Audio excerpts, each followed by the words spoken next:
1544, année de la mort de Clément Marot, paraissait à Lyon un recueil de dizains, Délit, objet de plus haute vertu. La ville de Lyon était alors tout ouverte aux influences de la Renaissance. De l'auteur, Maurice Sèvres, nous ne savons pas grand-chose. Ses œuvres n'étaient le plus souvent signées que de devises ou d'initiales.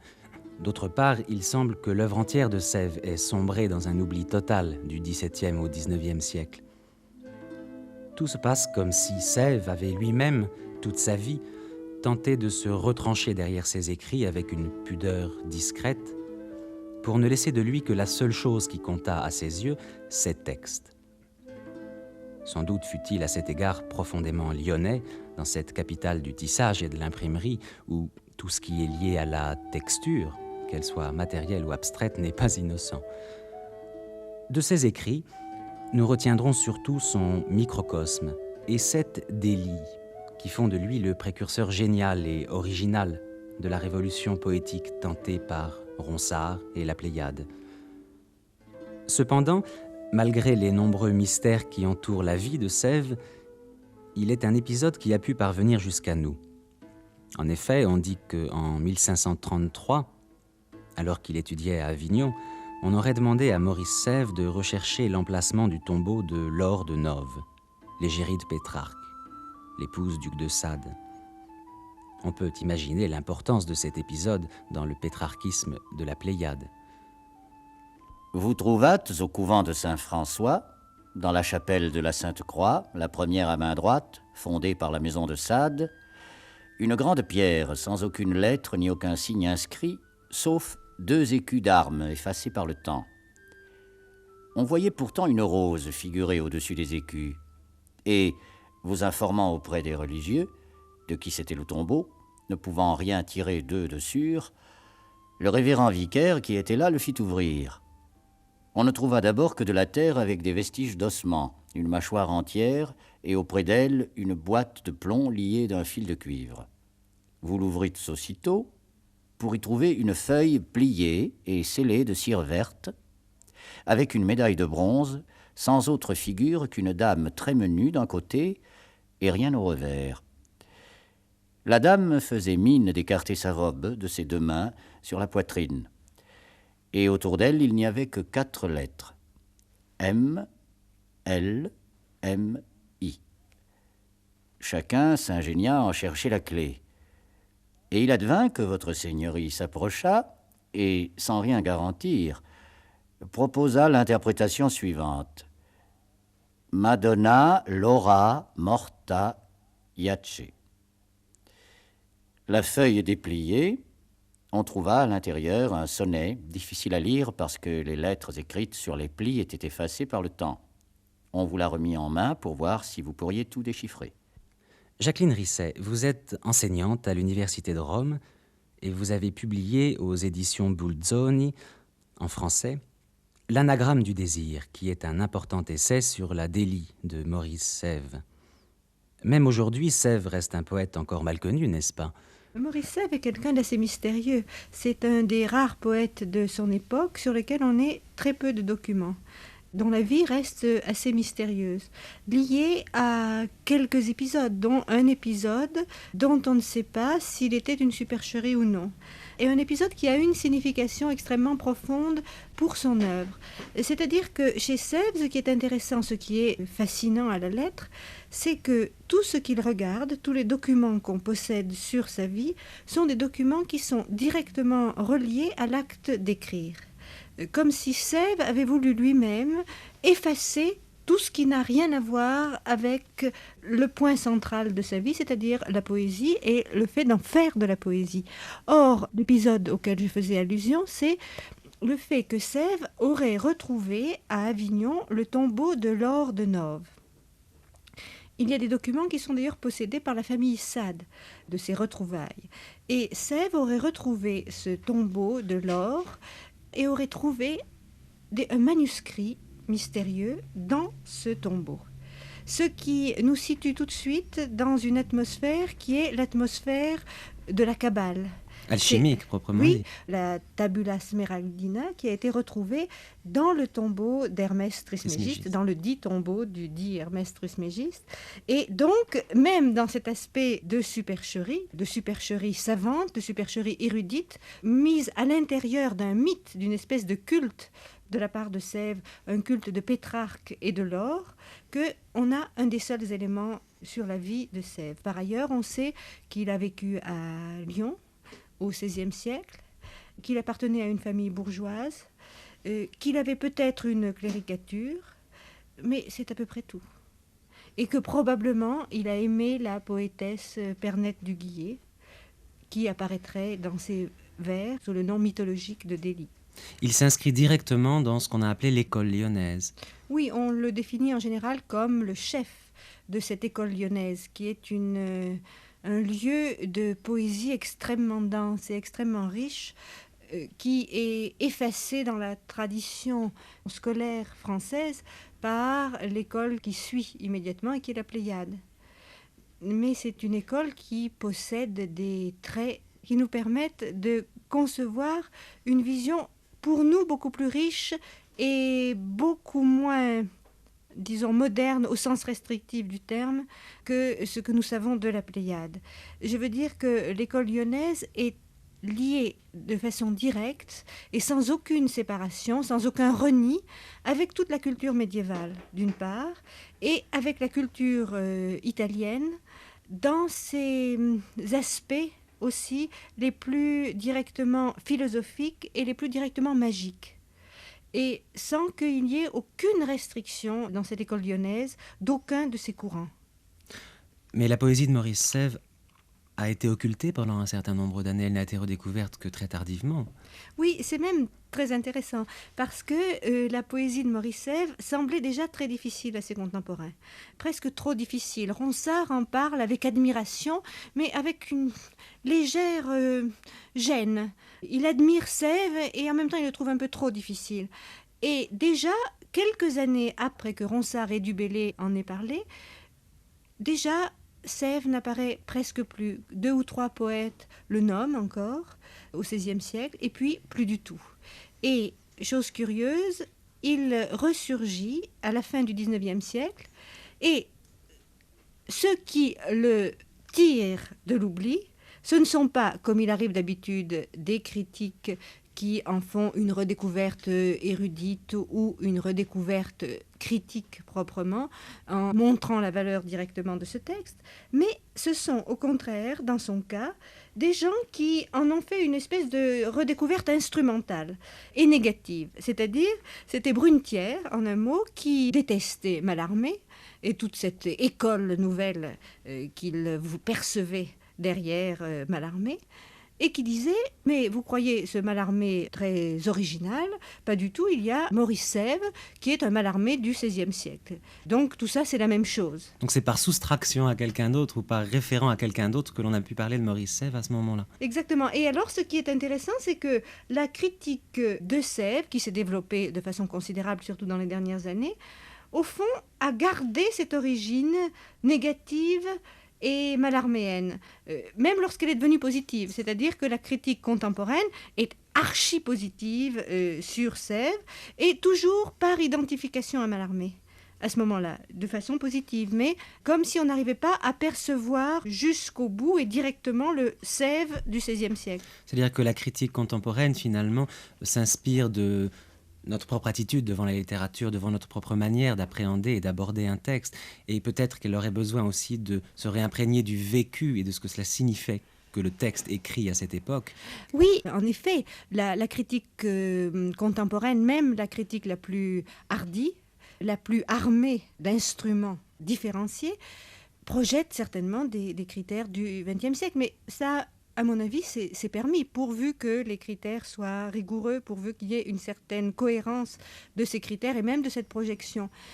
Et je dois dire que dans le cas de Sèvres, en tout cas, cette projection est presque autorisée et même sollicitée par le texte de Sèvres, parce que c'est un fait que n'importe qui connaissant Mallarmé, lisant Sèvres, est frappé par cette sorte de ressemblance au sens le plus fort du terme.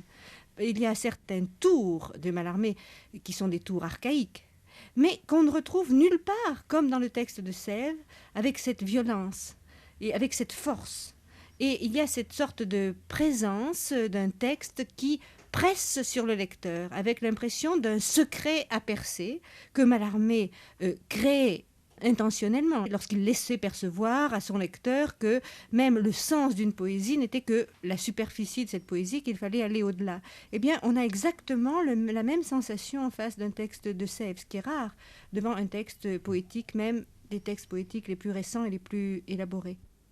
Et ici, l'expérience poétique est portée à son plus haut degré. Elle est expérience de vie et de mort, à laquelle est aussi convié le lecteur. Si par malheur, nous dit Sèvres, ouvrant les yeux sur le monde que madame a enrichi de sa perfection, tu vois et ne perds pas la vie, preuve sera donnée que tu ne vis point. Ou si, vivant en ce monde, tu l'ignores et continues de vivre, c'est que tu n'as jamais vécu et ne pourras jamais mourir. Car tout je sers et vis en d'âme telle que le parfait, dont sa beauté abonde, enrichit tant cette machine ronde, que qui la voit sans mourir ne vit point, et qui est vif sans la savoir au monde, est trop plus mort que si mort l'avait point.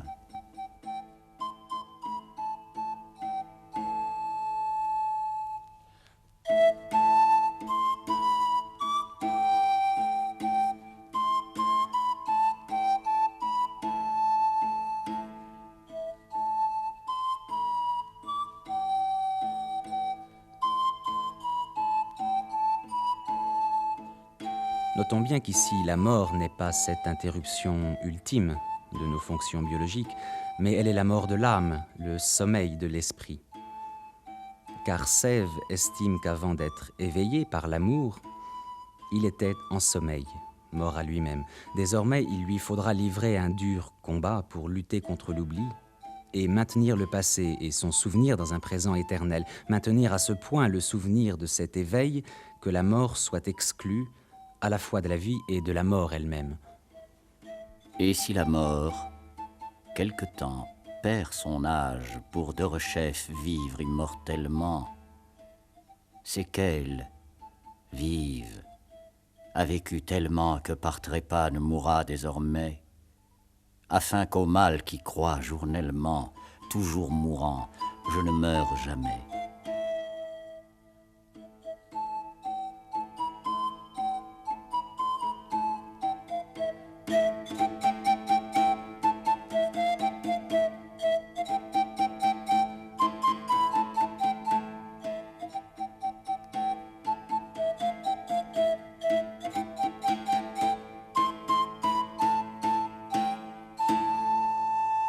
Ce texte qui presse sur le lecteur, ce secret à percer, Jacqueline Risset, vous le rapprochez dans votre étude sur la délie de ce que Freud nommait la surdétermination à propos des rêves, comme si chaque mot, chaque image énoncée renvoyait à un réseau complexe d'interprétation, à une multiplicité de causes.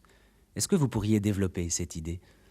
Oui, je pense que la surdétermination, disons, telle que l'a définie Freud, peut s'appliquer analogiquement ou plutôt homologiquement à tout ce qu'est le texte poétique, en particulier le texte poétique contemporain, mais le texte poétique par excellence, le texte poétique de tous les temps. Disons, par excès.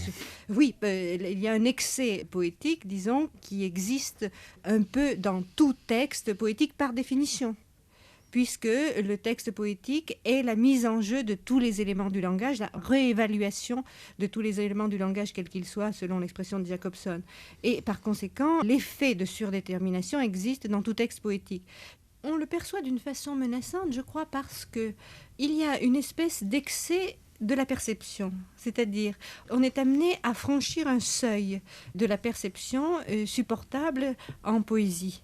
C'est-à-dire que lorsqu'on lit le texte de Sèvres, on a une immédiate à perception, disons, d'une série ou d'un réseau extrêmement complexe de références, de signifiés, et aussi d'un travail d'écho du signifiant extraordinairement riche et croisé. On a l'impression d'un tissu dont les embranchements vous emmènent dans toutes sortes de directions, et le lecteur a l'impression de ne jamais pouvoir saisir à la fois toutes ces relations. Et donc, il y a cet effet de surdétermination dans la mesure où chaque point arrive et repart dans toute une série de directions que, immanquablement, le lecteur a envie de suivre.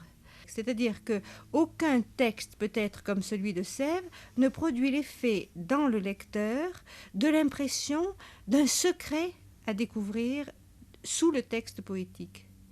Peut-être justement, sauf celui de Mallarmé. Indomptablement a dû, comme mon espoir si lance, éclater là-haut, perdu, avec furie et silence, voix étrangère au bosquet où par nul écho suivi, l'oiseau qu'on n'ouït jamais une autre fois en la vie. Le hagard musicien, cela dans le doute expire, si de mon sein, pas du sien, a jailli le sanglot pire. Déchiré, va-t-il entier rester sur quelque sentier?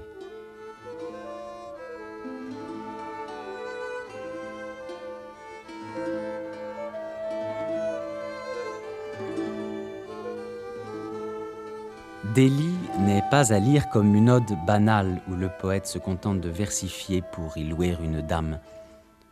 Chez Sèvres, le texte obéit à une nécessité inconditionnelle, celle de maintenir hors de l'oubli, donc de la mort, cette présence définitive au monde et à lui-même que son amour pour Pernette du Guillet a su éveiller.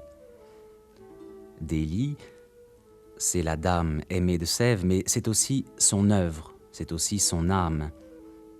Elle est le lieu intangible qui doit lui permettre, comme il dit, de se rendre envers mort invincible. Le vécu et le texte participent d'un même tissu. Lorsque Sèvres découvre à Avignon le tombeau de l'or, il y retire en même temps un manuscrit hermétique précieux. Il y sauve un texte essentiel de l'oubli et de la mort. Parallèlement, en écrivant Délie, Sèvres sauve de l'oubli et de la mort sa passion pour Pernette. Et ce jeu symétrique, ce tissage étroit qui font de la vie et du texte une même aventure, ne saurait s'effectuer que dans le nœud, dans le secret, cette surdétermination que vous nous avez décrite, Jacqueline Risset. Et cela n'est pas sans rappeler l'expérience mallarméenne du langage, du mystère poétique, où chaque mot, chaque réseau de métaphores, chaque sonorité doivent être des points de rencontre en liaison avec le reste du monde et ne prennent leur signification que dans leur rapport avec le tout. Cette pluralité des niveaux de lecture, il semble qu'elle s'oppose à une certaine homogénéité pétrarchiste. Est-ce qu'on ne pourrait pas plutôt la rapprocher du langage d'un Dante, par exemple ? Le texte de Dante a cela aussi, cette espèce de stratification inépuisable, disons. Mais d'une certaine façon, il y a une certaine satisfaction, disons, une certaine impression de satisfaction possible du texte de Dante. Je parle du point de vue de la jouissance du lecteur, disons. Et il y a ce fait que si l'on arrive à retrouver les zones différentes, les strates différentes du texte qui sont assez claires, il y a une strate, disons, culturelle, il y a une strate théologique ou mystique, il y a cette trace aussi de la musique, de la poésie de Dante. Eh bien, si on arrive à suivre tous les niveaux, on a l'impression qu'on arrivera à percevoir le texte et que le texte ne nous échappera plus. Alors que Sèvres, impression fausse naturellement, mais le texte de Sèvres a cela en plus, disons, ou je ne peux pas dire qu'il soit en plus par rapport au texte de Dante, mais il a cet effet irritant qui le différencie de tous les autres textes, de ce fait qu'on a l'impression qu'il y a un secret que l'on va saisir et que ce secret gît peut-être dans l'une de ces séries que l'on perçoit. Par exemple, la série mythologique. Par exemple, cette sorte d'articulation insupportable presque du signifiant. On a l'impression, quand on lit Sève, que les phrases sont ordonnées d'une si drôle de façon qu'il doit y avoir un secret du genre rébus, du genre des textes de Raymond Roussel, par exemple. C'est-à-dire qu'il joue sur la syntaxe, il joue sur la phonétique, il joue sur les signifiés eux-mêmes, et tout ça se renvoie dans un tissu finalement qu'il est difficile de démêler. On ne perçoit pas directement l'intention. C'est cela, et on a l'impression qu'on n'apercevra jamais cette intention, sauf à remonter jusqu'à l'origine une des séries. Or, plus on remonte ces séries, plus on aperçoit qu'elles sont infiniment plus stratifiées qu'on ne croyait au début. Et plus on le perçoit, et plus on perçoit la stratification. Et plus on oublie de suivre les séries qu'on s'était fixées comme but de suivre. Ce que vous expliquez dans votre ouvrage à propos du mot même de délit. Dans délit, on peut lire une analyse des différentes formes du nom sacré, apparaissant dans une véritable déclinaison. Délit, Diane, Dictymne, Daphné, Diotime. Dans le texte, les éléments phoniques se retrouvent et se répondent d'une façon extrêmement sensible, avec une insistance qui n'est pas seulement phonétique, mais aussi sémantique. Cette beauté qui embellit le monde, qu'en naquit celle en qui, mourant, je vis, a imprimé en ma lumière ronde non seulement ses linéaments vifs, mais tellement tient mes esprits ravis, en admirant sa mirable merveille, que presque mort, sa déité m'éveille en la clarté de mes désirs funèbres, où plus m'allume, et plus, dont m'émerveille, elle m'abîme en profondes ténèbres. Dans ce dizain, on s'aperçoit que presque tous les vers sont construits sur l'alternance des deux voyelles de délit, et, i. Mais on distingue aussitôt que l'aspect anagrammatique ne s'arrête pas là. Tous les liens, sémantiques, phonétiques, syntaxiques, s'établissent autour de ces deux voyelles et à un tel degré d'intrication inextricable que la suite des rapports et des renversements aboutit à une véritable suspension, comme planétaire dans l'espace, suscitant une sorte de sphère dont les noyaux seraient les mots déité, désir, établis au cœur du mouvement immobile du texte, entre mort et éveil, entre clarté et ténèbres. Dans les vers qui les environnent, tous les éléments phonétiques de délit se retrouvent dispersés. Et ces deux mots, déité, désir, forment comme une concentration nouvelle, légèrement déplacée, du mot délit. Cette concentration nouvelle, c'est à son sujet que vous parlez de surdétermination. Vous parlez du travail du texte, tout comme il y a le travail du rêve chez Freud.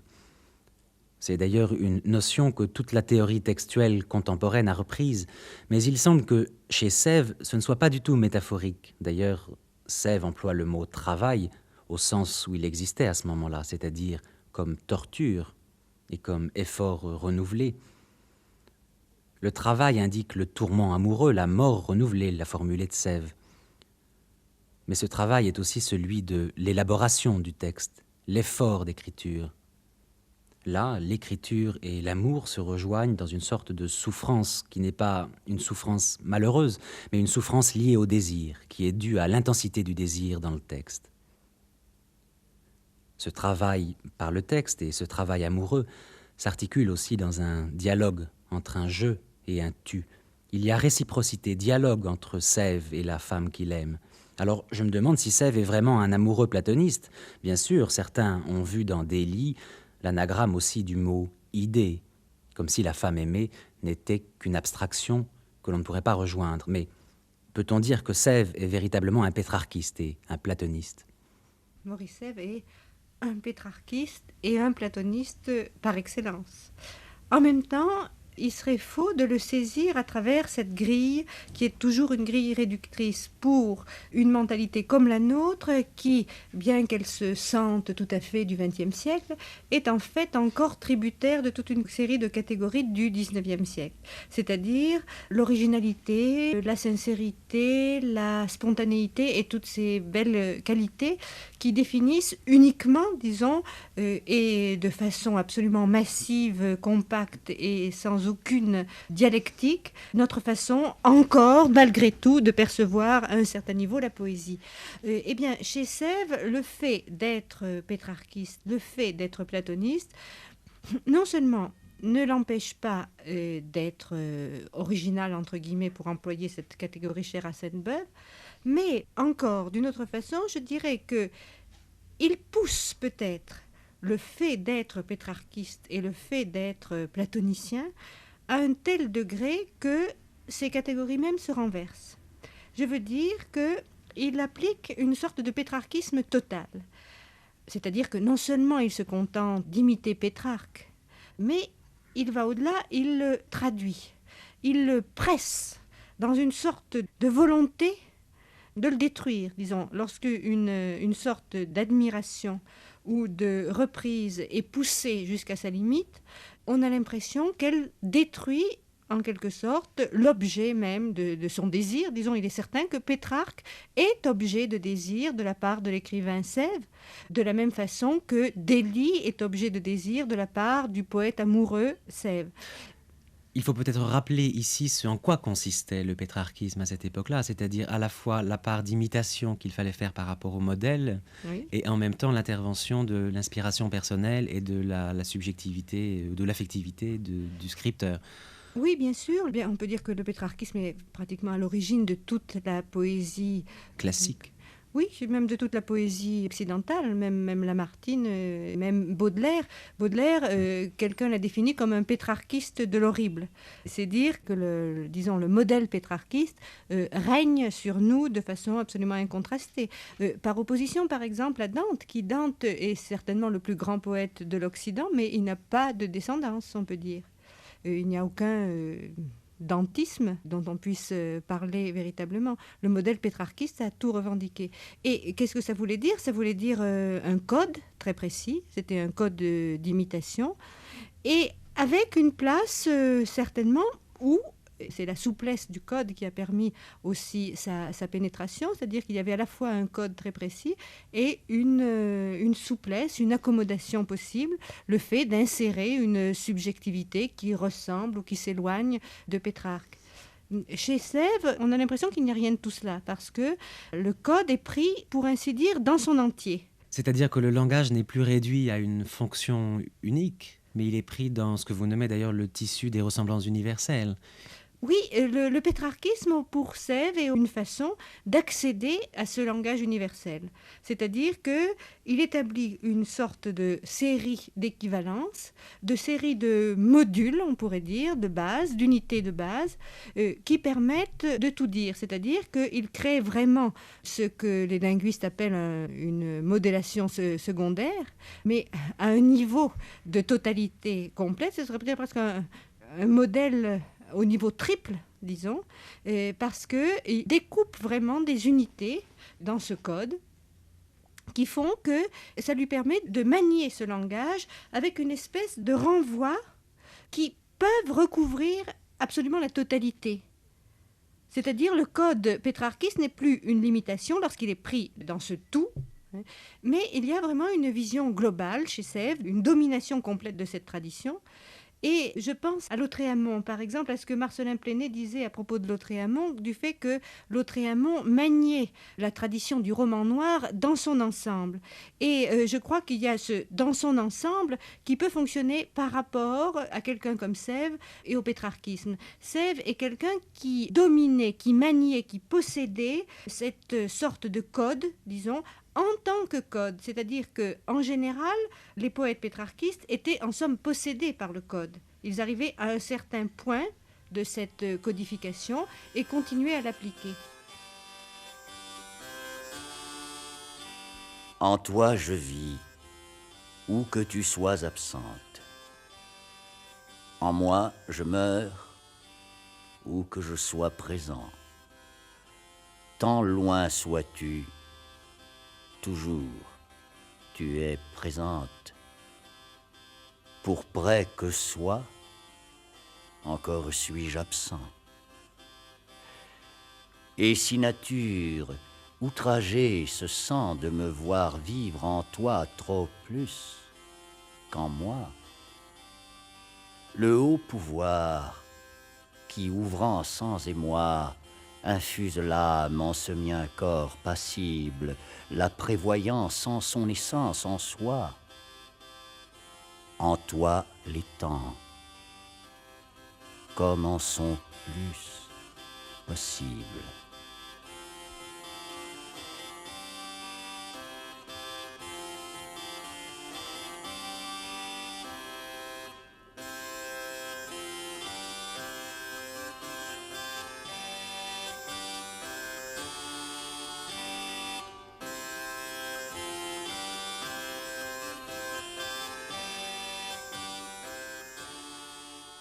Chez Sèvres, il y a une sorte, grâce, je crois, à sa double familiarité avec la philosophie qui sous-tend tout le code pétrarchiste, et avec le niveau du signifiant le plus pur, qui fait que jamais il n'est possédé par le code, mais au fait, au contraire, qu'il le manie de la façon la plus agile et la plus totale. Ce qui est corrélatif aussi de cette espèce d'anonymat finalement qui circule autour de lui et qui fait que nous n'avons pas beaucoup de renseignements, si ce n'est des canulars, sur sa biographie. Oui.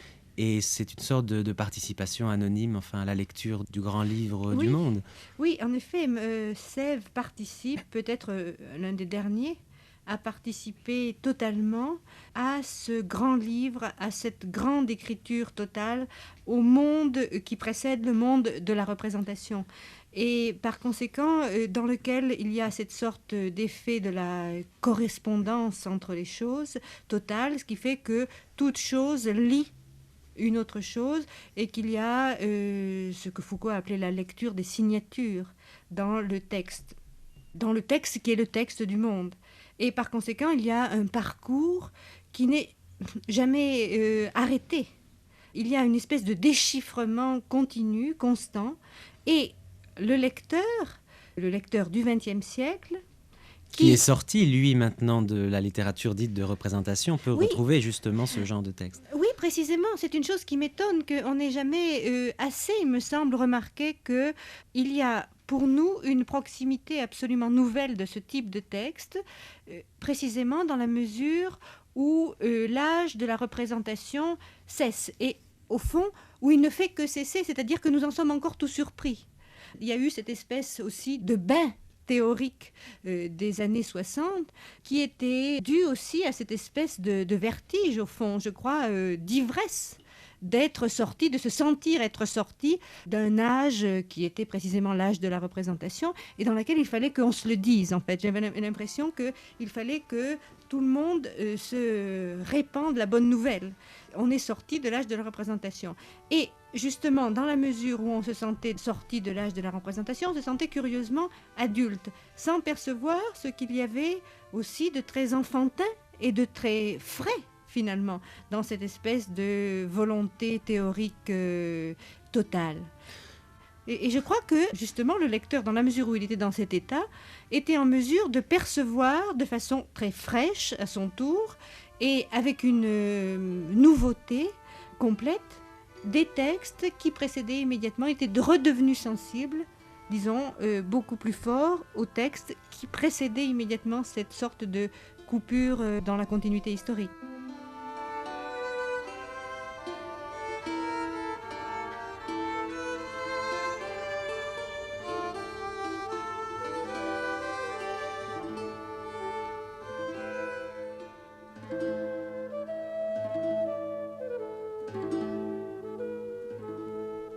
Les textes de Maurice Sèvres, notamment d'Élie, sont caractérisés par une écriture extrême, riche en associations dynamiques, en réseaux thématiques, en significations complexes et stratifiées.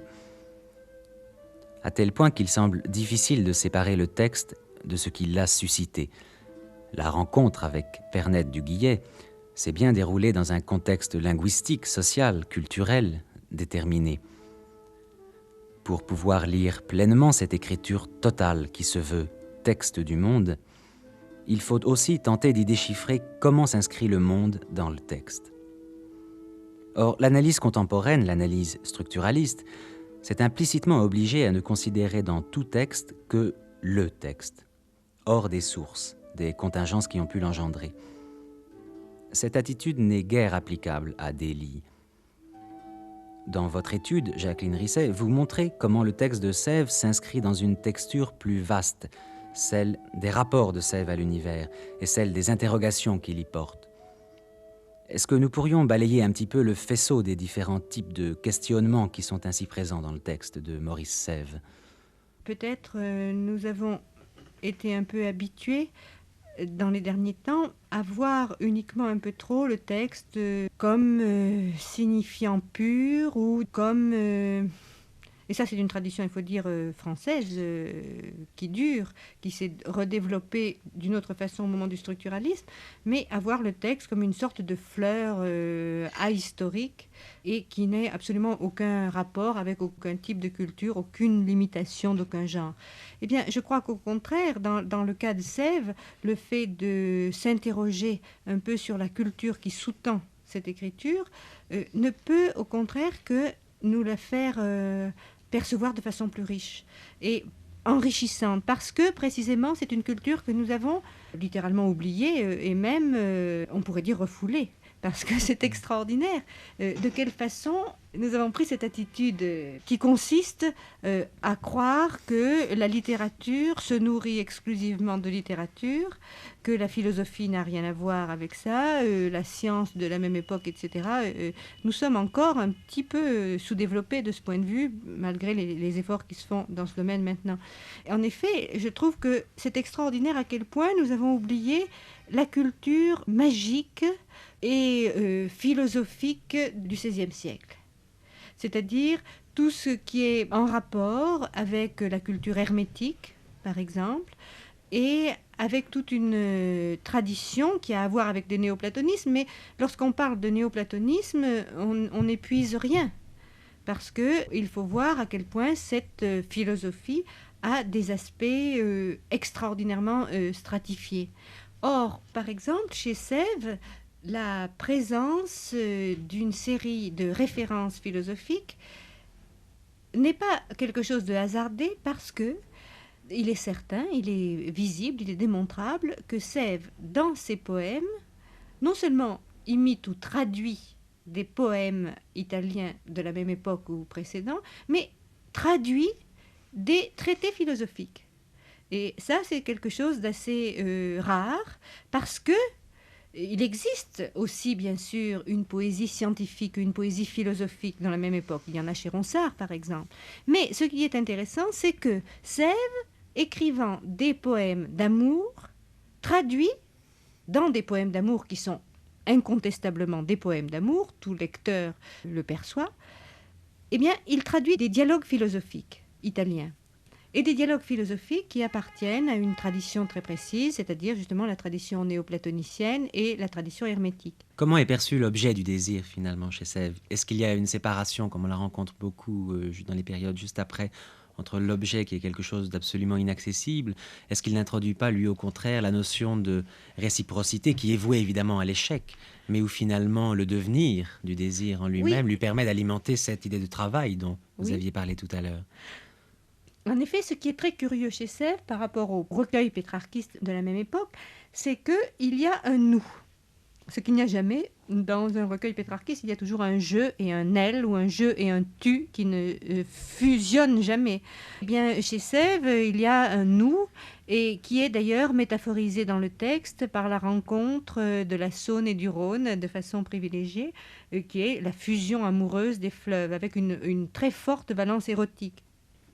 Et ce nous, chez Sève, on peut le rattacher d'ailleurs, et on doit le rattacher même, à des origines non seulement biographique, platement biographique, comme diraient tous ces bons critiques positivistes qui ont fréquenté Sèvres jusqu'ici, mais disons qu'il y a la tradition qui remonte à Marcille Ficin, par exemple, dans la théorie de l'amour de Marcille Ficin. Le pic de la Mirandole. Et oui, et aussi le pic de la Mirandole, cette tradition qui ira jusqu'à Giordano Bruno. D'ailleurs, on se demande si Giordano Bruno n'a pas lu Sèvres. Il est très possible qu'il l'ait lu, parce qu'il y a des choses qui sont extrêmement proches. Dans les Fureurs héroïques de Giordano Bruno, on sent une présence très forte de Sèvres. Et toi, ô Rhône, en fureur et grand colère, tu viens courant des Alpes roidement vers celle-là qui t'attend froidement, pour en son sein tant doux te recevoir. Et moi, suant à ma faim grandement, ne puis ni paix, ni repos d'elle avoir.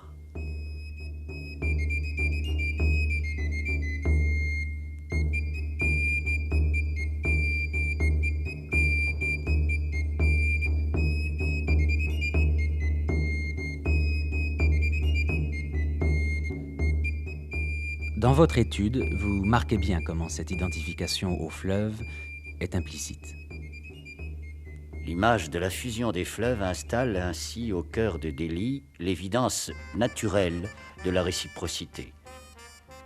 Les morts renouvelées ne sont pas seulement les répétitions de la souffrance infligée par l'existence même du désir, elles sont aussi les morts de l'extase amoureuse. N'aperçois-tu de l'Occident le Rhône se détourner et vers midi courir pour seulement se conjoindre à sa Saône jusqu'à leur mer, où tous deux vont mourir. Dans Delhi, cette présence éclatante de la fusion du Rhône et de la Saône communique son pouvoir irradiant à d'autres lieux du texte. Lyon, comme lieu de cette confluence, devient la double cité. La suggestion érotique se communique à tout le paysage urbain, créant le premier exemple avant Baudelaire d'une participation mythique d'un mythe de la ville.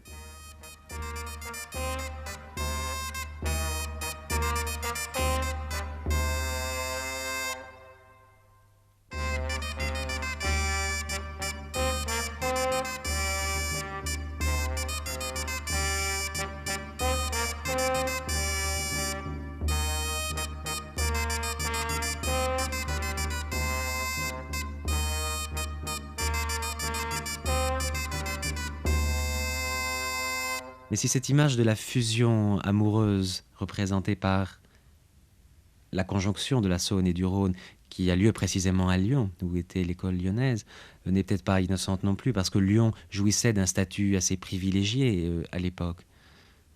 Oui, en effet, Lyon était une ville extrêmement privilégiée. C'était une ville qui n'avait aucune dépendance par rapport au roi, c'est-à-dire qu'elle pouvait perpétuer un statut qui était celui de certaines cours médiévales, c'est-à-dire de cette totale autonomie, disons.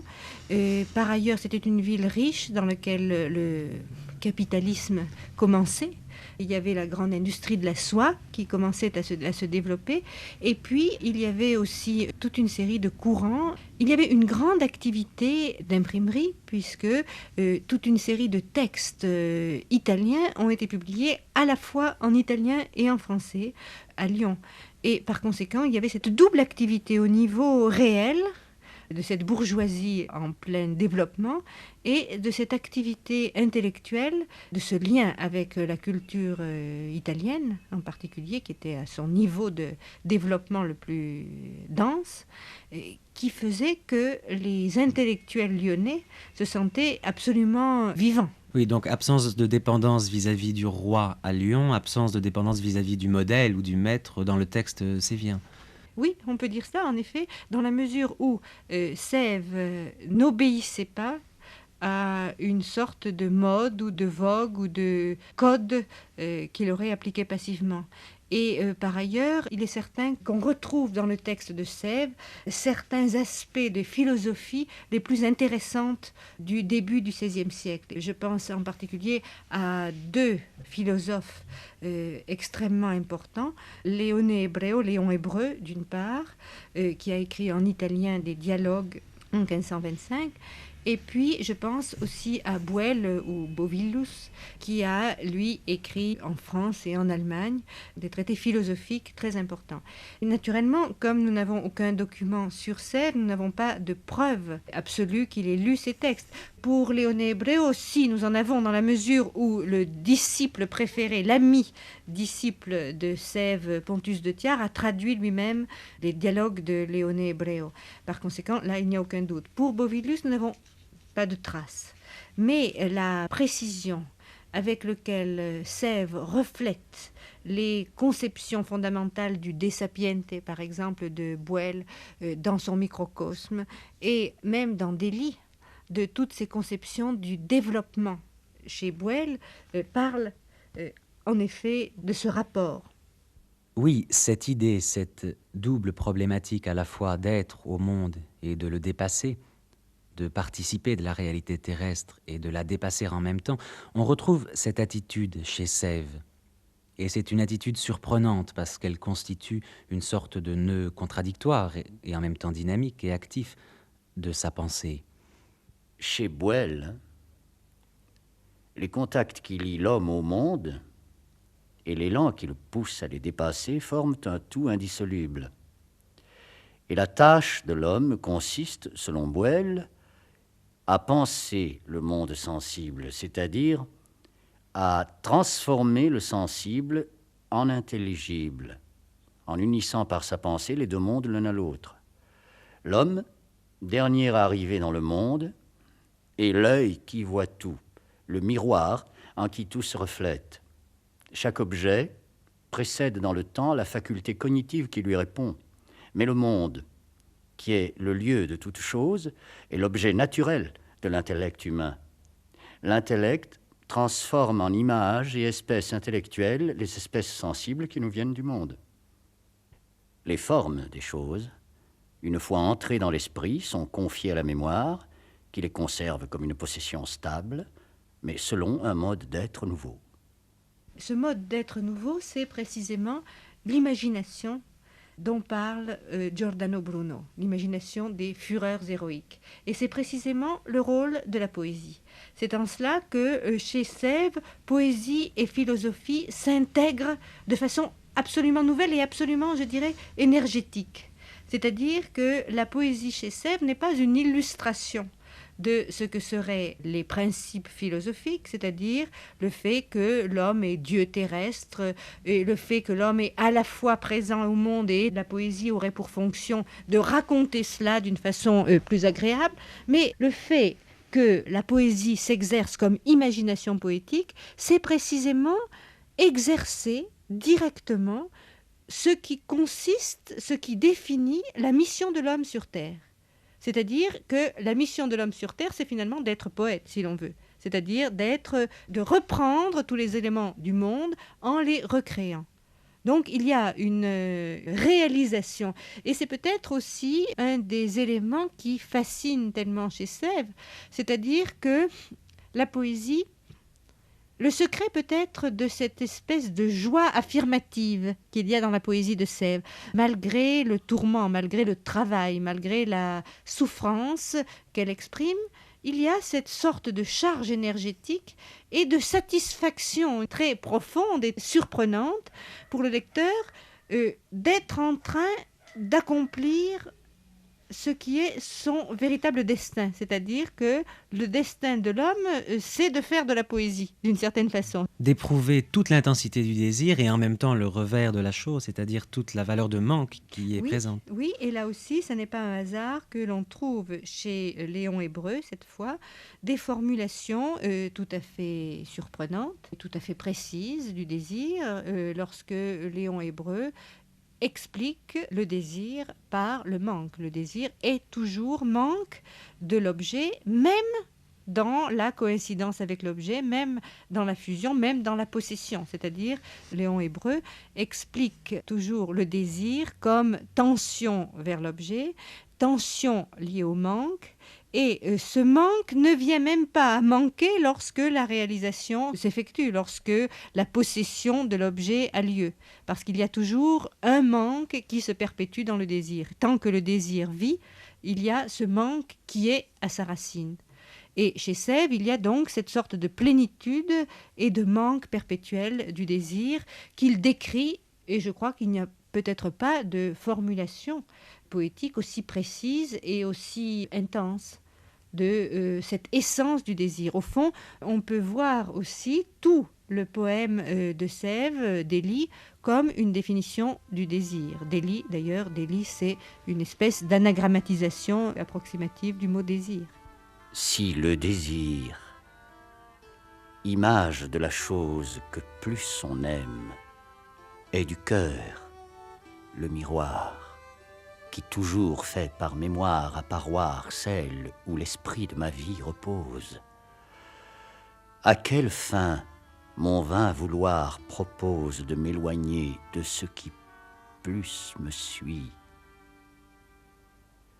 Plus fuit le cerf, et plus on le poursuit pour mieux le rendre au rais de servitude. Plus je m'absente, et plus le mal s'ensuit de ce doux bien, Dieu de l'amaritude.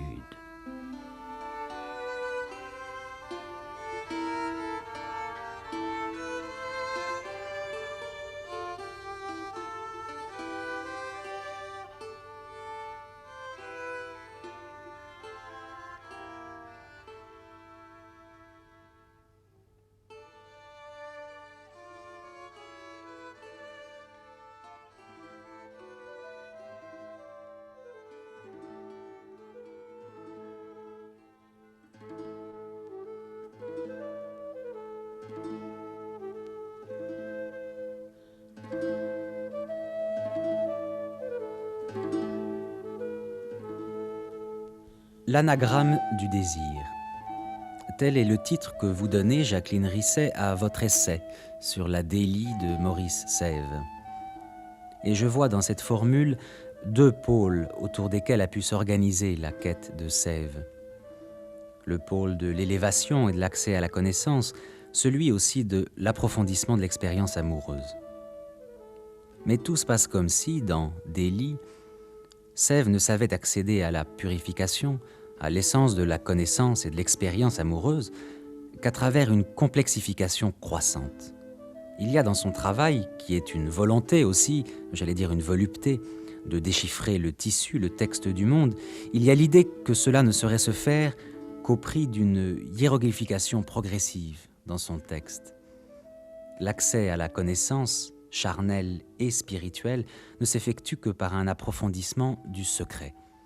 C'est-à-dire qu'il y a ce double mouvement, et c'est, je crois, aussi l'un des nœuds, l'un des secrets précisément de la fascination inépuisable du texte dont on parlait, c'est-à-dire le fait qu'il y a d'une part cette volonté très forte que l'on perçoit directement de déchiffrement, et de déchiffrement de type même conceptuel, c'est-à-dire le désir d'arriver à une véritable définition du désir. Et par ailleurs, cette sorte de chiffrement, en même temps, disons, de volonté de compliquer et de donner chaque fois une espèce de formule ou de hiéroglyphe, c'est-à-dire que cette définition du désir, elle devrait être en même temps une définition, c'est-à-dire un éclaircissement, et une complication, une formule au sens où le hiéroglyphe est pour nous une formule mystérieuse, disons. C'est-à-dire que le hiéroglyphe est toujours mystérieux, même lorsqu'il est déchiffré ou même lorsqu'il croit être déchiffrable. Il y a cette sorte d'excès, justement, qui fait que la connaissance, au fur et à mesure qu'elle progresse, perçoit de plus en plus de niveaux, de lieux, et perçoit finalement son objet de découverte comme un objet infiniment plein de secrets, sans qu'on puisse arriver justement à une élucidation plane ou plate de la réalité. Alors il y a dans le grand texte de Maurice Sèvres la présence de cette entité à la fois phonétique, mythologique, enfin qui renvoie à tout un réseau de significations, Délie, qui s'écrit D-E-L-I-E. Quelle est la fonction de ce mot, si vous voulez, et comment est-ce qu'il s'articule tout au long du texte? Eh bien, Sèvres joue avec ce nom à tous les niveaux. Et il joue avec ce nom, disons au niveau du signifié, avec toutes les implications et toutes les chaînes associatives. Naturellement, Délie, c'est la délienne, c'est celle qui est née à Délos, c'est Diane, la sœur d'Apollon, c'est Dictymne, c'est Daphné. Il y a toute une série d'associations mythologiques qui jouent et que Sèvres fait jouer de façon très violente. C'est-à-dire que Daphné, par exemple, elle est associée à Diane à travers Apollon. C'est Apollon, dans la mesure où il identifie Délie à Diane, lui s'identifie à Apollon. Étant donné qu'il s'identifie à Apollon, il s'identifie à son amour pour Daphné, c'est-à-dire qu'il y a toute cette sorte de recouvrement. Par ailleurs, il y a aussi toute une exploitation des possibilités du mot délit au niveau strict du signifiant, et c'est là que l'on retrouve très précisément la théorie de Saussure sur les anagrammes, c'est-à-dire l'anagramme comme dispersion des phonèmes du nom central du poème à l'intérieur du tissu phonétique du poème. Eh bien, chez Sèvres, par exemple, le mot délit est continuellement anagrammatisé. Les deux voyelles et i, par exemple, on pourrait dire qu'elles sous-tendent absolument tout le tissu des voyelles du texte. Le D et le L apparaissent aussi de façon extrêmement fréquente, avec des jeux de mots, par exemple, avec le mot délice qui revient, et toute une série, le mot dévie, par exemple, le mot dévide, d'où le mot vie, dans les deux sens de voir et de vivre. Il y a toute une série de jeux qui s'insinuent à tous les niveaux, toujours avec cette sorte de centre irradiant qui est délit comme possibilité de lancer des rayons, en quelque sorte. Ce sont les rayons, là aussi, lunaires et en même temps solaires de la divinité d'Élie.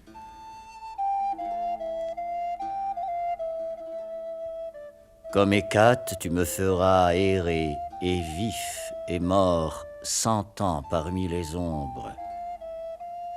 Comme Diane au ciel, me resserrer, d'où descendit en ces mortels encombres. Comme régnant aux infernales ombres, amoindrira ou accroîtra mes peines. Mais, comme lune infuse dans mes veines, celle tu fus, est et sera délit, qu'amour a joint à mes pensées vaines si fort, que mort jamais ne l'en délie. Hécate, Diane et la lune. Par ces trois divinités, Sèvres nous signifie les différents aspects de Délie et l'étendue de ses territoires et de son pouvoir. Lorsque Sèvres dit « comme Hécate », comme lune, ce n'est pas une comparaison, mais cela est bien « en tant qu'Hécate », en tant que lune. Hécate infernale, Diane céleste, lune infuse, recouvre peu à peu tout l'espace. Le nom Délie engendre à la fois tous ses attributs, du jugement à l'attraction magique, passant par le sang, les veines. Mais le jeu des équivalences et des substitutions s'établit à travers tous les éléments du texte. La chaîne se forme par une série d'insistances sur les mêmes phonèmes, jusqu'à l'équivalence négative finale. Délie est celle qui ne délie pas. La dilatation du nom s'opère par tous les moyens, liant inextricablement le pouvoir d'association sémantique et l'attraction phonique. Délie est une lune infuse, vertu attractive, non seulement comme Diane, mais comme texte même. Au niveau le plus explicite, celui des noms de Délie, tous les aspects du mythe sont représentés dans le livre. Hécate, déesse de la première génération des dieux, dont la nuit est le royaume et la magie l'activité, doublée de Perséphone, reine des morts, Diane, sœur d'Apollon, déesse de lumière et divinité exigeant les sacrifices humains, doublée d'Artémis, chasseresse, responsable des morts soudaines. Sélénée, déesse lunaire, emblème de la blancheur, aux nombreuses amours, doublé dans le texte par association phonétique de Sémélé, mère de Dionysos, foudroyé par Zeus. On pourrait continuer la lecture de Delhi de ce seul point de vue de l'irradiation du nom divin, qu'on retrouverait constamment là même où il n'est pas évoqué directement, dans l'alternance, les passages, les substitutions incessantes et insistantes de la lumière aux ténèbres et de la nuit au jour. Chez Sèvres, toutes ces associations du mythe sont en même temps des associations sémantiques et phoniques. Là est le niveau le moins analysé et pourtant le plus riche du texte, celui du travail dans la langue et de l'anagramme, celui de la ressemblance infinie, de la stratification et du retournement. On a dit aussi que Delhi était l'anagramme de l'idée, l'apostrophe idée. C'est-à-dire finalement du grand référent abstrait, si vous voulez. Ça, c'est quelqu'un qui a dit ça à la fin du XVIe siècle, que c'était la preuve que Delhi, c'était un des recueils platoniciens dans lequel justement la femme n'avait aucune réalité, puisque ce qu'il montrait, c'est que Delhi est l'anagramme d'idée. Delhi est l'anagramme d'idée, c'est aussi le presque anagramme de désir, et c'est aussi l'équivalent phonétique du verbe délier. Par conséquent, ce n'est pas uniquement le mot idée, c'est-à-dire qu'on se trompe, on est sûr de se tromper sur Sèvres chaque fois qu'on donne une seule interprétation, parce qu'il y a justement cette polysémie ou surdétermination. Ce désir d'ambiguïté aussi. Il est bien évident que chez Sèvres, dans la mesure où la théorie de l'amour qui est appliquée dans Delhi est l'amour de Marcille Ficin, c'est-à-dire une élévation progressive, il y a cette notion de purification permanente. Mais en même temps, il y a une force érotique du texte de Sèvres et une allusion, par exemple, aussi constante à la force de l'amour physique qui est très frappante, c'est-à-dire le fait de cette sorte de présence, de cette sorte de violence de l'amour érotique. Delhi, c'est cela aussi, donc ce n'est sûrement pas seulement l'idée comme privatif de la façon dont les critiques l'ont suggéré. Amour si fort, son arc roide enfonça, pour éprouver dessus moi sa puissance, que, quand le trait délâché s'asconça au fond du cœur d'entière connaissance, sa pointe entra au dur de résistance. Et là, tremblant, si grand coup à donner, qu'en s'arrêtant, le creux a résonné de ma pensée, alors de cure vide, dont mon esprit, de ce trouble étonné, comme insensé, à toute heure outrecuide.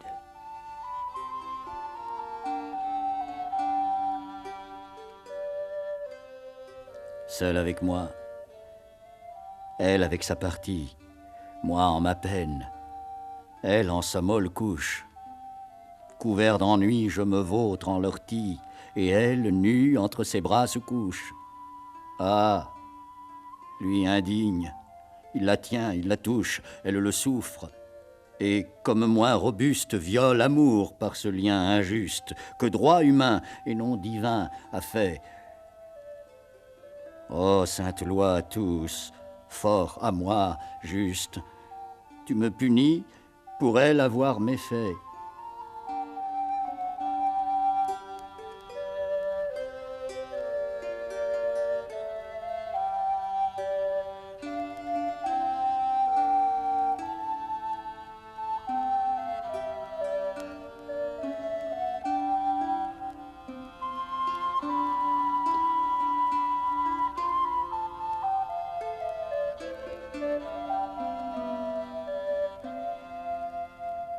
Alors ce goût pour l'anagramme qui est présent dans le texte de Sèvres n'est pas limité au seul personnage ou à la seule entité de Delhi. Je suppose qu'il y a un travail aussi qui est effectué sur beaucoup d'autres mots. Ce mode d'anagrammatisation, en effet, ne regarde pas seulement le nom d'Élie, mais, et ça touche un autre aspect du texte de Sèvres, son aspect le plus surprenant, sans doute pour nous, c'est son aspect de livre d'emblème. Je veux dire que le livre de Sèvres est illustré de façon périodique et scandé par la présence d'un certain nombre d'emblèmes qui sont des figures avec une sentence. Ce qui est intéressant, c'est que le livre de Sèvres apparaît à un certain niveau comme une sorte de glose d'emblèmes. Seulement, ce qui est intéressant, c'est que le texte reprend directement uniquement la sentence qui est sous l'image et ne reprend jamais directement la figure de l'image. Je m'explique. Par exemple, le premier emblème représente la dame à la licorne. Un autre emblème représente Narcisse, par exemple. Eh bien, l'emblème est repris dans le texte uniquement sous la forme qui regarde la sentence. La sentence, dans le premier emblème, c'est « pour te voir, je perds la vie ». Eh bien, ces mots sont repris dans Sèvres. Et il n'est pas du tout question de licorne. Mais on s'aperçoit que les phonèmes du mot licorne apparaissent dans le premier dizain et aussi dans les autres dizains qui suivent. Le poème commence « Libre vivait dans l'avril de mon âge », c'est-à-dire que le premier phonème « li » de licorne et apparaît immédiatement. Libre vivais en l'avril de mon âge, de cœur exempt sous cette adolescence où l'œil, encore non expert de dommages, se voit surpris de la douce présence qui, par sa haute et divine excellence, m'étonna l'âme et le sens tellement que de ses yeux l'archer tout bellement ma liberté lui a tout asservi. Et dès ce jour continuellement, en sa beauté gît ma mort et ma vie.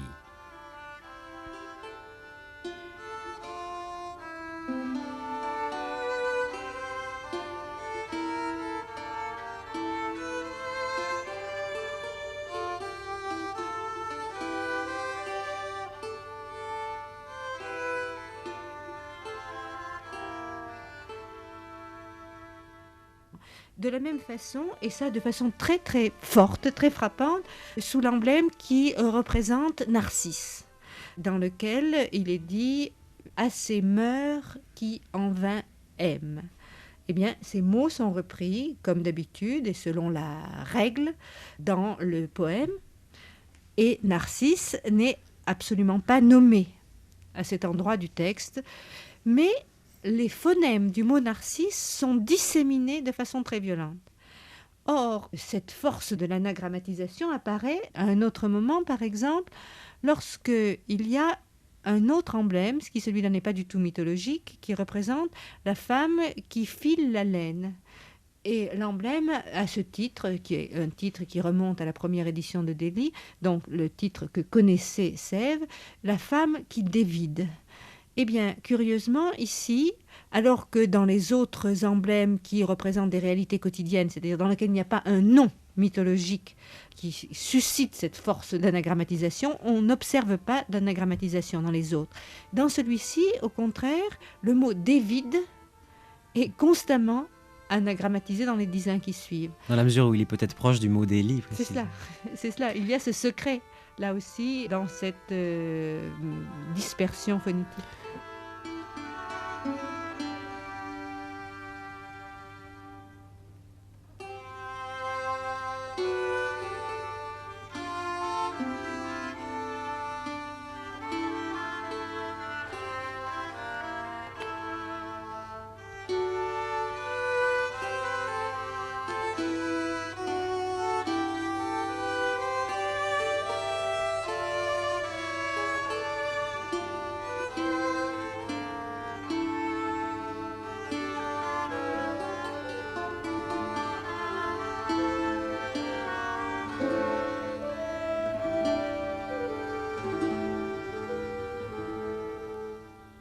Les XVIe et XVIIe siècles ont connu une grande vogue pour les livres d'emblèmes. Mais qu'est-ce qu'un emblème ?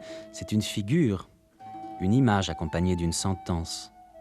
Mais à cette époque, les emblèmes qui gravitaient dans les livres autour du texte n'étaient pas de simples ornements, comme on a pu le voir plus tard au XIXe siècle notamment. Au contraire, ils obéissaient dans l'architecture de l'œuvre à une codification bien précise. Au XVIIe, d'ailleurs, on faisait la distinction entre les emblèmes purement illustratifs et ce que la langue italienne appelait les imprese. Ces imprese, c'est-à-dire ces emblèmes non illustratifs, mais qui participaient entièrement du texte, s'expliquaient plutôt par une théorie du symbole que par une simple logique de l'image. L'emblème, généralement, a une intention pédagogique et morale. L'impresa, au contraire, est personnelle et énigmatique. Elle était devenue d'ailleurs la devise personnelle des guerriers. Dans les emblèmes proprement dits, la sentence commente en quelque sorte la figure. Dans l'impresa, la sentence et la figure sont à lire comme un ensemble. Elles sont ensemble métaphoriques. L'impresa est vraiment le lieu de l'universelle sympathie entre le texte et l'image, le lieu de l'échange magique. L'impresa a toujours une ambition hiéroglyphique. Or, on trouve 50 emblèmes ou imprese dans la Délie de Maurice Sèvres. Ces emblèmes, la critique contemporaine les ignore encore. Elle ne considère chez Sèvres que l'écrit. Pourtant, Jacqueline Risset, ces emblèmes, ces imprese, pour reprendre le terme italien plus juste, participent entièrement à l'architecture de la Délie et font de ce texte, composé de mots et d'images, ce qu'on pourrait appeler un espace sémiologique absolu. C'est cela, il y a eu vraiment une philosophie de l'impresa, surtout en Italie, et des traités de l'impresa qui se rattachent à la volonté d'une pensée totale. Je veux dire d'une pensée dans laquelle la figure et les paroles ne sont pas disjointes, mais dans laquelle non seulement elles ne sont pas disjointes, mais elles constituent un tout, elles sont complémentaires et elles retrouvent en quelque sorte cette sorte de moment de la pensée avant la distinction entre parole et pensée. C'est-à-dire que ces choses qui, pour nous, apparaissent comme extrêmement mondaines, même extrêmement futiles. Illustratif, donc c'est pareil. Oui, une sorte de petit jeu plaisant, représenté en réalité avec une ambition extrêmement profonde, symbolique, et avait la volonté justement de toucher à une des expériences sémiologiques essentielles de l'homme de cette période. Celle où le monde de l'image et celui du langage ne sont pas encore séparés, sont étroitement mêlés. Oui, et dans lequel tout signifie. Or, dans le poème de Sèvres, même si l'on ne considère pas les emblèmes, ce qui fait la force de ce texte, c'est que tout y signifie, et tout y signifie en rapport extrêmement étroit et même violent avec tous les autres éléments. Or, les emblèmes, et ce qui le montre, c'est précisément cette réalité de l'anagrammatisation que l'on peut observer dans le texte, c'est le fait que les emblèmes et le texte sont extrêmement séparés. Il y a un autre aspect qui est très intéressant et qui pour nous, par exemple, est inaccessible. C'est le fait que ces emblèmes sont entourés, comme des tableaux aujourd'hui sont entourés d'un cadre, ces emblèmes sont entourés d'une sorte de cadre qui, chaque fois, a une forme géométrique. Eh bien, ces formes géométriques se suivent toujours dans le même ordre. Par exemple, on a un emblème qui est entouré d'un cadre ayant une forme de rectangle, le suivant aura une forme de cercle, le suivant encore une forme de losange, le suivant une forme d'ovale et le dernier une forme de triangle, après quoi on retrouvera la même série dans le même ordre. Ce qui manque, c'est très évidemment dans cette série de formes géométriques, c'est le carré. Or, le carré est présent dans Délie, mais il est présent ailleurs et sous une autre forme qui pour nous est sans aucun rapport parce que nous n'avons plus la même façon de percevoir ces aspects, l'aspect figuratif et l'aspect de texte de façon liée. C'est le fait que chaque dizain, c'est-à-dire chaque poème qui forme l'ensemble de Délie, est fait de 10 vers de 10 pieds, c'est-à-dire forme un carré parfait. Donc, la figure géométrique absente dans l'encadrement des dizains apparaît au lieu du texte, c'est-à-dire qu'il y a un enchaînement à tous les niveaux entre texte et emblème. Paul Ardouin a d'ailleurs pressenti l'architecture selon laquelle s'organiseraient ces emblèmes lorsqu'il divise l'œuvre en 10 épisodes et en 10 emblèmes directeurs. Dans les emblèmes de la Delhi, on rencontre des figures assez archétypales qui peuvent être de plusieurs ordres, des figures mythologiques évoquant les personnages d'Actéon, de Narcisse, de Didon sur un bûcher, ou encore la licorne, mais aussi des situations liées à la vie quotidienne, une femme dévidant la laine, une baratte à beurre. Quant aux sentences, il est un fait original, c'est que Sèvres était le seul de son époque à écrire les sentences de ces figures en français. L'usage courant employait le latin. Ces emblèmes ne se succèdent pas dans le texte de façon linéaire, mais ils apparaissent dans une sorte de procession cyclique, spiralée même, avec un mouvement d'alternance sans cesse renouvelé. Par exemple, si nous prenons une grande série de 10 emblèmes, le premier emblème, la femme à la licorne, Pour te voir, je perds la vie. correspond au 26e emblème, la licorne qui se voit. De moi, je m'épouvante. Le 6e emblème, la chandelle et le soleil, À tous clarté, à moi ténèbres. renvoie au 31e, le papillon et la chandelle. En ma joie, douleur. Le 11e est le phénix, Plus l'éteins, plus l'allume. et le 36e, le pot-au-feu. Dedans, je me consume. Le 16e emblème est la cicorée, En tout lieu, je te vois. auquel répondent l'Eda et le cygne, 41e emblème. Je scelle en toi ce qu'en moi je découvre. Enfin, au 21e emblème, le basilic et le miroir, Mon regard, par toi, me tue. fait écho le 46e, l'iraigne ou araignée. J'ai tendu le lac où je meurs.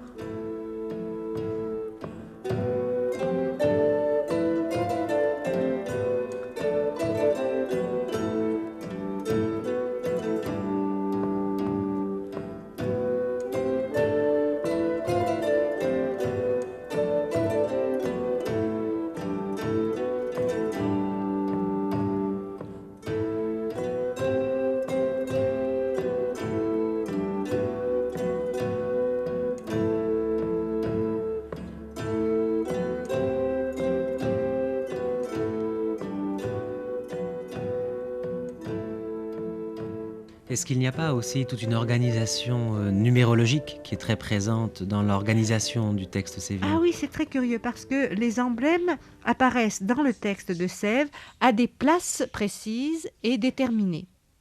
C'est-à-dire, ils apparaissent tous les 9 dizains. Et ils divisent le texte d'une façon qui correspond. Il y a 449 dizains. Il y en a 5 qui sont isolés au début, 3 à la fin. Tous les autres sont divisés par 9. Et cela nous donne le fait qu'on a 441 dizains qui sont séparés donc par des textes. Et c'est le carré de 7 par 9. Donc, on a là aussi des nombres qui sont parfaits, suivant la tradition pythagoricienne, que Sèvres connaissait parfaitement. Et par conséquent, il n'y a pas à se demander si c'est un hasard, si Sèvres voulait vraiment dire quelque chose avec cela. Il est bien évident que pour Sèvres, ces nombres avaient une puissance. C'est lui qui emploie ce terme à propos du nombre 7, la puissance du 7. Cette importance du nombre, nous la retrouvons dans toute l'œuvre de Sèvres, pas seulement dans la Delhi. Si l'on considère un autre texte de lui aussi important, le Microcosme, on s'aperçoit qu'il est composé de 3 livres de 3000 vers, plus 3 vers supplémentaires, donc 3003 vers. Dans le deuxième de ces livres, d'ailleurs, est relaté un rêve d'Adam, qui raconte le développement de toute l'humanité. Et il y décrit l'invention des lettres et des nombres.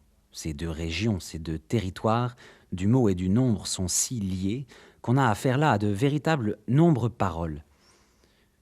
Pythagore apparaît d'ailleurs dans ce rêve qui passe par l'Égypte. On y voit les nombres qui s'élaborent, puis la science musicale. Il y a là comme une vision de la connaissance totale au sens pythagoricien. Les nombres deviennent de véritables nombres musiques. On voit donc bien à quel point dans le texte sévien, tout signifie.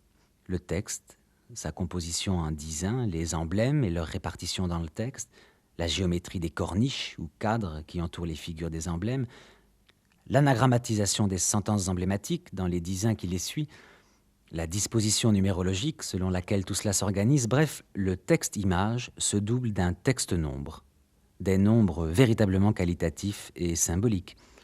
Et par conséquent, là aussi, cet aspect qui pour nous est absolument imperceptible à la lettre, chez Sèvres correspond encore à un des sous-bassements de son expression, c'est-à-dire à un niveau encore dans lequel le texte signifie. C'est-à-dire il n'y a pratiquement aucun lieu qui soit casuel, qui soit laissé à une sorte d'indétermination. Tout est déterminé et surdéterminé véritablement dans ce texte, et tout concourt à nous donner cette sorte d'impression mystérieuse.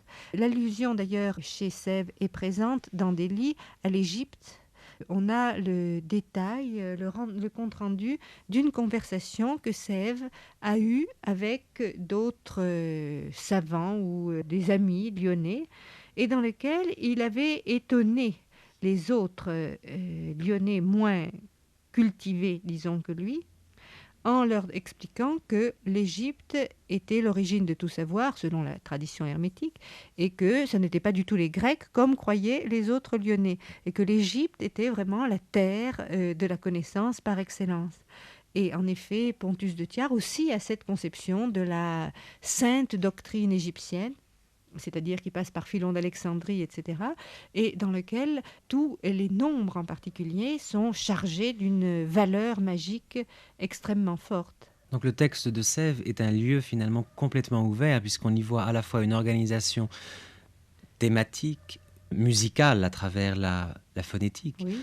une organisation aussi de l'image, donc de l'ordre de la représentation par le symbole finalement, parce Oui. que je pense que ces impresses sont à ressentir, si vous voulez, plus comme une organisation de symboles que comme des formules d'images qui portent en eux-mêmes une intention précise et locale et univoque. Oui. Il y a une polysémie de ces images extrêmement calculée.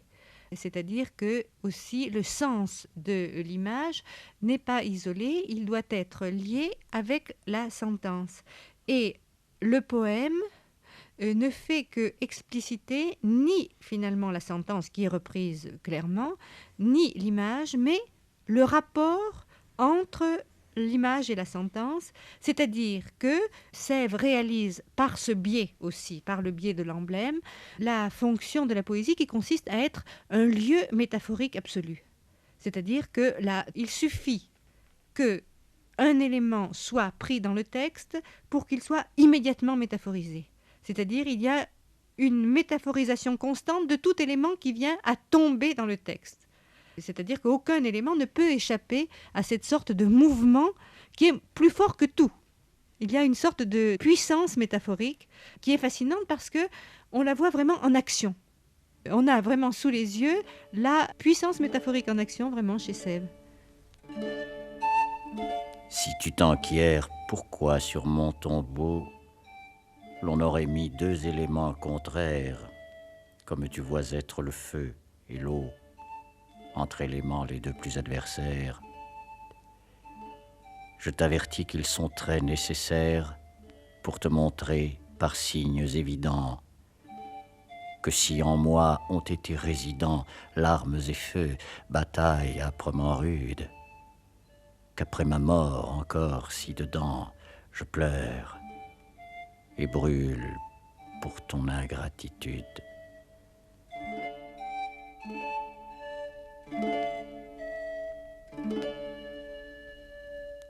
Ces éléments les plus adversaires, ce jeu entre le feu et l'eau, ce désir à la fois de s'élever vers la connaissance spirituelle et d'expérimenter tout le champ de notre pesanteur charnelle, tout ceci étire et creuse un espace limite qui ouvre le texte même du monde, qui force le secret et les mystères des choses. La délie, le microcosme apparaissent vraiment comme un texte limite, un texte total. Vous dites même, Jacqueline Risset, qu'il s'agit d'une pratique folle du langage. Folle, c'est-à-dire excessive, portée à l'extrême. C'est vrai que nous avons assez peu de textes de ce type. Il y a des textes de Mallarmé, certains textes d'Artaud qui ont cette même puissance de suggestion sans fin et dans lesquels on a l'impression que la pratique de l'écriture, de la parole poétique, est une pratique sans fin et de multiplication, une pratique dure, énergétique, dans laquelle le langage est porté à sa puissance indéfinie et inconnue de résonance.